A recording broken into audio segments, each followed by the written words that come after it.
Moltes gràcies, Vanessa, moltes gràcies, senyora Mora, per la seva intervenció. I com des del Consell hem seguit molt intensament, com sap tant ella com a Pau, el treball, els he de felicitar, ho dic públicament, per tota la feina que han dut a terme, que de ben segur que ara les persones representants de les institucions públiques responsables de les polítiques actives d'ocupació segurament tindran quelcom a dir, molt més del que jo pugui dir, evidentment, però en qualsevol cas torno a dir que ha estat un plaer treballar en l'elaboració, en el seguiment d'aquest informe. Bé, la següent part d'aquest acte és la intervenció dels representants de l'Ajuntament de Barcelona i del Servei d'Ocupació de Catalunya. Es troben a la taula el senyor Lorenzo Di Pietro, director general de Barcelona Activa, agència de promoció econòmica de l'Ajuntament de Barcelona. Moltes gràcies, Lorenzo, per ser amb nosaltres. I el senyor Francesc Castellana i Aragall, director del Servei d'Ocupació de Catalunya de la Generalitat de Catalunya. També moltes gràcies, Francesc, per la teva presència.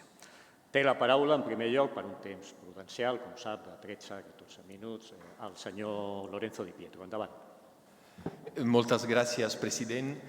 Bon dia a tots i totes. És un plaer retrobar-nos aquí amb aquest ecosistema tan ric que tenim a la ciutat de Barcelona i a Catalunya d'agents socials i econòmics i altres actors que són clau perquè tot això que hem vist reflectit en números i xifres tingui vida i tingui vida efectiva. Per tant, realment és un plaer molt agraït al president i al Consell per convidar-nos, per convidar-me, i també agraït per haver fet aquest estudi. Realment, com deies, president, és la primera vegada que disposem d'un contingut tan interessant i és un punt de partida per realment començar a mirar tot l'ecosistema de polítiques actives d'ocupació i polítiques de desenvolupament local des de realment una visió completa i basada en dades. Per tant, felicitats per aquesta iniciativa.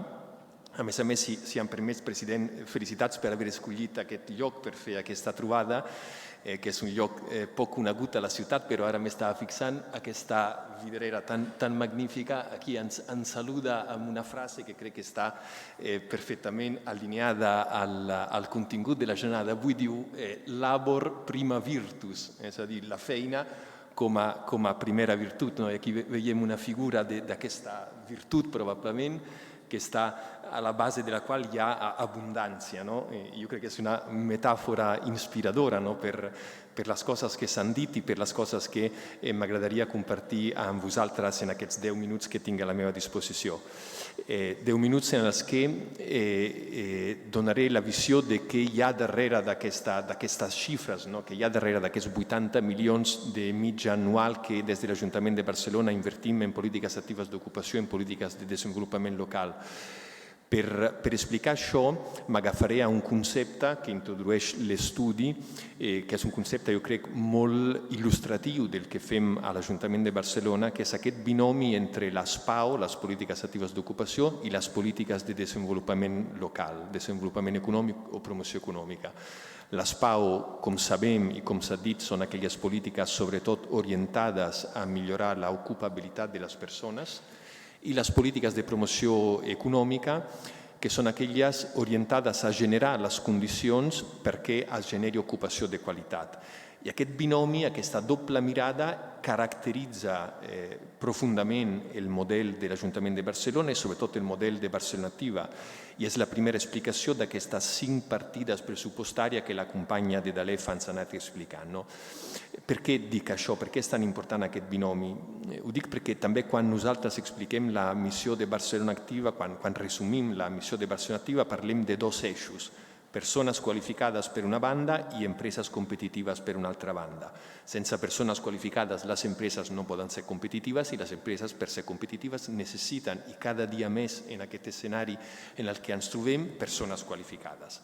El model de Barcelona Activa com a agència de promoció econòmica és un model singular, ho sabeu, que ens fa singulars i diferents respecte de la majoria d'agències o departaments semblants que podem tenir a Catalunya, a Espanya, però fins i tot a Europa, perquè sota el mateix sostre tenim aquesta doble mirada i dissenyem i implementem polítiques i les financem per fer que les persones siguin més ocupables, però també per fer que les empreses siguin més competitives. Per tant, aquesta mirada que a vegades jo li dic, si entenem que el mercat laboral és un mercat, és la demanda i l'oferta. Per tant, treballem al mateix temps l'oferta, les persones cada vegada més qualificades i la demanda, aquestes empreses competitives.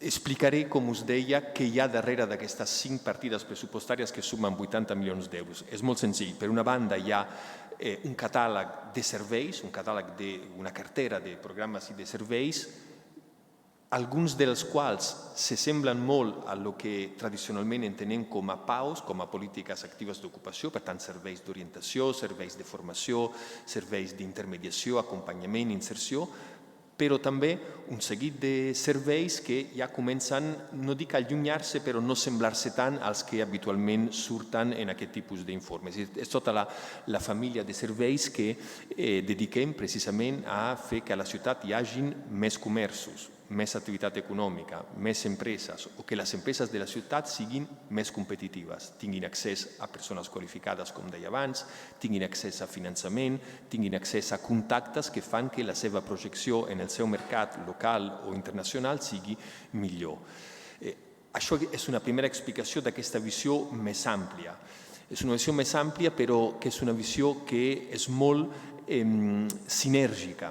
El director del SOC probablement després ens explicarà algunes dades que són noves per nosaltres i són dades extremadament necessàries per fer una lectura també dels impactes de tot aquest conjunt de polítiques actives d'ocupació, i aquestes dades, si em permets, Francesc, faré un spoiler, però ho faig reconeixent l'autoria i amb molt d'entusiasme. És a dir, amb aquestes dades que el SOC agafa directament des de les registres de la Seguretat Social, sabem que de les persones, les 33-35.000 persones que el 2024 han fet servir els serveis d'ocupació de Barcelona Activa, d'aquestes, més de 15.000 havien trobat una feina als 6 mesos successius. Per tant, aquí estem parlant d'un rati d'inserció superior al 45%, un rati d'inserció agregat superior al 45%. Això és una performance extraordinària. Moltíssimes persones s'han beneficiat d'aquests serveis i han pogut canviar realment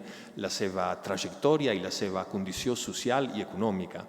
Ara el que estem fent, arrel d'aquestes dades, que torno a dir són absolutament imprescindibles i abans no les teníem, fins fa 2 anys no les teníem, fins fa 2 anys fèiem mostres, fèiem enquestes, però ara sí que tenim una mostra univers i això ens permetrà també fer números, és a dir, què vol dir tenir 15.000 persones que són receptores de prestacions contributives o no contributives a tenir 15.000 persones que aporten recursos en termes de cotització a la Seguretat Social, IRPF, etc. Per tant, és una nova manera també d'explicar les polítiques actives d'ocupació, unes polítiques que en alguns moments s'han posat en dubte la seva eficàcia i tenen a vegades un halo de dubtes, no? Què farà un ajuntament amb tants milions o què farà un servei d'ocupació autonòmica amb tants milions? Doncs fem aquestes coses, canviem vides, ajudem a les persones a que trobin feina i això té una repercussió evident i clara en el benestar col·lectiu.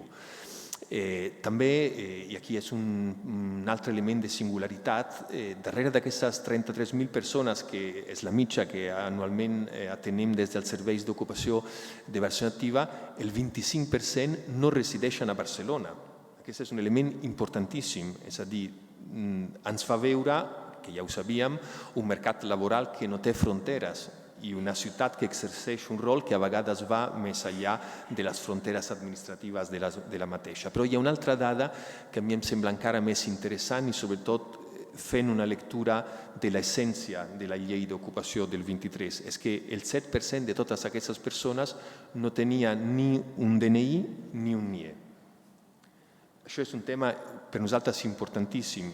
És un 7% a dia d'avui, probablement això marca una tendència futura. Si nosaltres, i aquí tinc un jurista i em fa cosa fer interpretació de les lleis, però em permeto interpretar l'essència de la llei del 23 quan parla de drets parla d'accessibilitat universal. El dret no sap de DNIs o no sap de portes grans i portes petites. Per tant, aquest 7% el volem posar molt en valor perquè és un 7% que podem fer també perquè l'Ajuntament de Barcelona fa un esforç de 40 milions d'euros cada any dedicat estrictament a les polítiques actives d'ocupació. 40 milions d'euros amb 15 en mitja, que és l'aportació que ens fa el SOC en el marc d'aquest conveni interadministratiu que s'ha mencionat i la comissionada també ens ha recordat. Un parell de reflexions més respecte a aquesta visió de demanda-oferta, persones qualificades i empreses competitives. A més d'aquestes carteres de serveis per millorar l'ocupabilitat de les persones, us deia que treballem molt perquè hi hagi més activitat econòmica a la ciutat. Cada any per Barcelona Activa, perquè us pugueu fer una idea, passen unes 8.000-8.500 persones amb una idea de negoci, que pot ser un comerç de proximitat o pot ser una startup d'intel·ligència artificial. Tot tipus de projectes empresarials que amb el nostre acompanyament es transformen en cada any al voltant de 1.400 nous projectes empresarials. Això realment dona una gran vida econòmica a la ciutat, torno a dir, no només a l'àmbit de l'emprenedoria digital, les startups, que també, i després faré un apunt sobre això, però també el que és la que anomenem la petita economia, l'economia de proximitat, els comerços de la ciutat, realment les persones autònomes amb un projecte nou. I això també té impacte econòmic, té impacte social. Si ens centrem en el subconjunt de les startups, que és una família d'aquestes noves empreses que surten dels serveis de Barcelona Activa, sabeu que a la ciutat, d'acord amb una estadística d'acció de la Generalitat, sabem que a la ciutat de Barcelona hi ha unes 2.100, 2.200 startups. De fet, crec que la setmana que ve els companys d'Acció presentaran el nou informe anual, però intuïm que aniran cap aquí la magnitud. D'aquestes 2.200 empreses startups que existeixen a la ciutat, el 40% han passat pels serveis de Barcelona Activa. De nou, aquí tenim un indicador importantíssim. Aquestes startups generen al voltant de 30.000 llocs de treball i llocs de treball molt qualificats. Per tant, és un altre exemple d'una aportació neta a una economia de ciutat que ha de ser també competitiva a l'àmbit digital. Ahir, al matí, la Fundació Mobile World Capital presentava un altre estudi, un clàssic també cada any el presenten, sobre els centres tecnològics a la ciutat. Aquest any hem arribat a 205 centres tecnològics a la ciutat que donen feina, crec, a unes 190.000 persones també altament qualificades.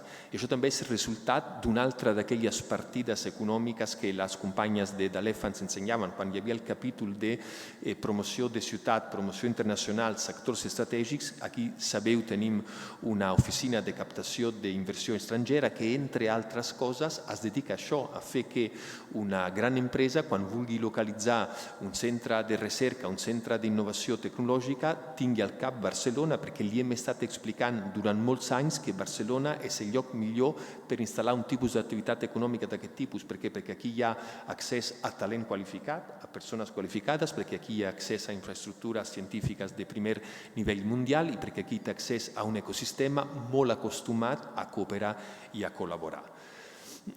Un parell d'exemples més d'aquesta cartera, que jo ja no li dic cartera de serveis perquè hi ha productes que no són ni serveis ni programes, són actuacions concretes. Per exemple, sabeu que des de l'Ajuntament de Barcelona, i també queda reflectit als pressupostos d'aquest estudi, fem des de Barcelona Activa ajuts a la contractació.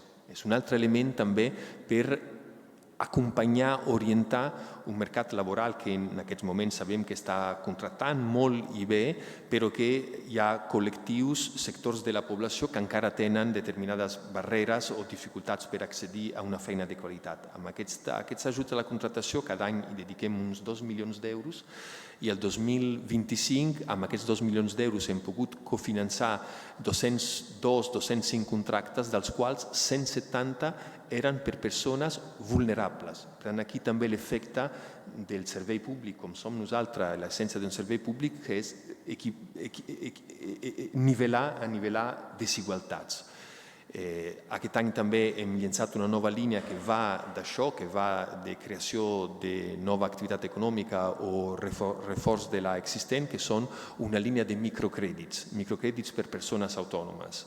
Són microcrèdits que els donarem a un 3%, a un tipus del 3%, per tant, la meitat del que a dia d'avui està pagant una persona autònoma quan demana un préstec per invertir o per fer créixer la seva activitat, crèdits al 3% amb 12 mesos de carència, amb la bonificació per part nostra de les despeses i de tot tipus de despesa inicial. Ho fem amb avalis i amb l'ICF, per tant, de nou un espai de col·laboració amb la Generalitat, i aquí hem posat en marxa aquesta línia dotada amb 4 milions d'euros que ajudaran de nou a fer créixer aquesta petita economia que també ha de ser capaç de contribuir a la creació de nova ocupació de qualitat. Jo crec que els meus 10-12 minuts els he consumit. Només acabar amb aquesta reflexió, que tot aquest conjunt d'actuacions, per una banda, més assimilables a les polítiques actives d'ocupació pures i com les hem entès fins ara, però també el conjunt d'altres polítiques que ens han d'ajudar a generar aquestes condicions propícies per a la generació d'ocupació de qualitat i d'aquesta abundància que parlàvem al principi. Tot això és possible realment quan hi ha una visió holística del mercat laboral i dels sectors de l'economia. Una visió holística i també, em permeto dir, una flexibilitat que ens ha de seguir permetre experimentar i adaptar tota aquesta cartera de serveis i actuacions específiques a les que són les realitats en cada moment dels nostres públics usuaris, que són les persones, són les empreses, les petites empreses i les persones autònomes. Moltes gràcies i encantat d'estar aquí avui amb vosaltres.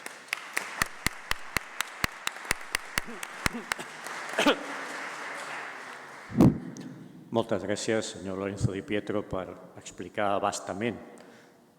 I també podem anar després a la pàgina web, veritat, on es pot veure tota la seva activitat i, òbviament, l'activitat de Barcelona Activa i també de la pàgina web de l'Ajuntament de Barcelona per veure tot el que ha explicat durant la seva intervenció.